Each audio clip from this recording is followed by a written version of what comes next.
Le problème, c'est pas l'échec. Le problème, c'est comment tu te comportes après l'échec. Comment tu te comportes face à l'échec. Est-ce que tu tires des leçons après avoir échoué? Ton instant, c'est ton moment.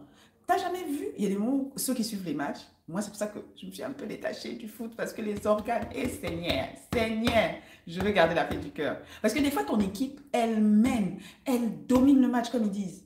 Mais c'est pas elle qui gagne en fait. C'est juste une équipe l'équipe adverse, il y a juste, des fois même, c'est un joueur de ton équipe il met le but juste dans votre camp et ça marque pour l'autre et il gagne. Des fois, c'est juste l'autre, il a juste une, une occasion qu'il arrive à faire aboutir, un but, il gagne le match, alors que toi, tu as dominé le match à 90%.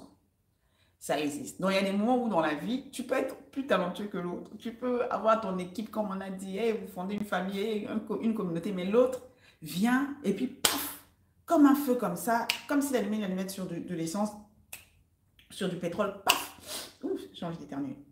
Oh my God, j'ai envie d'éternuer. Et pouf, c'est parti. C'est parti. Et tu te dis, tu vas, si tu es, on a dit que arrêtons la jalousie. Si tu es jaloux, en fait, tu vas être là, réfléchir, qu'est-ce qu'il a fait, tu vas souffrir. En réalité, par moment, c'est juste son moment, c'est juste son année, c'est juste son jour. Maintenant, la deuxième chose, c'est que c'est la force de l'échec. Et j'ai déjà parlé de la force de l'échec sur cette chaîne. C'est plutôt, moi j'avais plutôt parlé de la force d'être petit. Peut-être qu'il faut qu'on fasse toute une vidéo sur la force de l'échec. L'échec, en fait, c'est une réussite. Parce que, comme, je sais pas si c'est Nelson Mandela qui avait dit ça, soit je réussis quand je tente quelque chose, enfin, quand je fais quelque chose, soit je réussis, soit j'apprends. En fait, j'échoue jamais, tu vois. Donc, l'échec, c'est une manière, en fait, d'apprendre. D'apprendre, au moins, tu as appris la mauvaise chose qu'il fallait ne pas faire pour pouvoir réussir. Tu as appris la chose à ne pas faire pour réussir. Il y a d'autres gens qui n'ont pas essayé, qui n'auront jamais appris qu'est-ce qu'il faut faire, du coup, qu'est-ce qu'il ne faut pas faire pour pouvoir réussir. Mais toi, au moins, tu as essayé, tu as échoué. Maintenant, tu sais, ah, cette fois-ci, je ne vais pas faire ça si je veux réussir. Cette fois-ci, je ne vais pas passer par là pour embaucher les gens si je veux réussir. Cette fois-ci, je ne vais pas avoir telle relation, commencer ma relation comme ça pour réussir ma relation. Cette fois-ci, je vais étudier de cette manière pour avancer. Cette fois-ci, il faut savoir apprendre des échecs. Le problème, ce n'est pas l'échec. Le problème, c'est comment tu te comportes après l'échec.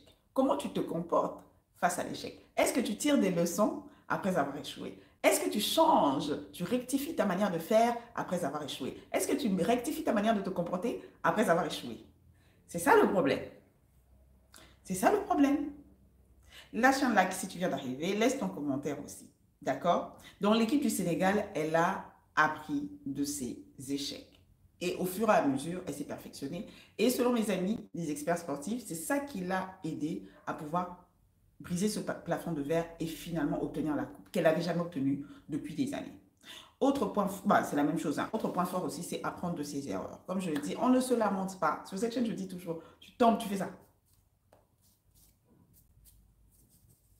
Allez, tu avances. Si tu avais des plaies, tu te soignes tes plaies. On avance, on continue. D'accord? Maintenant, qu'est-ce que les Lions de la Teranga, l'équipe sénégalaise? Hé, les Sénégalais, laissez-moi le drapeau du Sénégal en commentaire. Laissez-moi le drapeau du Sénégal en commentaire. On est sur le point d'atterrir. Qu'est-ce que les Lions de la Teranga apportent à la Coupe du Monde? D'accord? C'est pas sa première Coupe du Monde. Hein. C'est pas sa première Coupe du Monde. C'est pas la première Coupe du Monde du Sénégal. Mais qu'est-ce qui fera la différence cette fois-ci?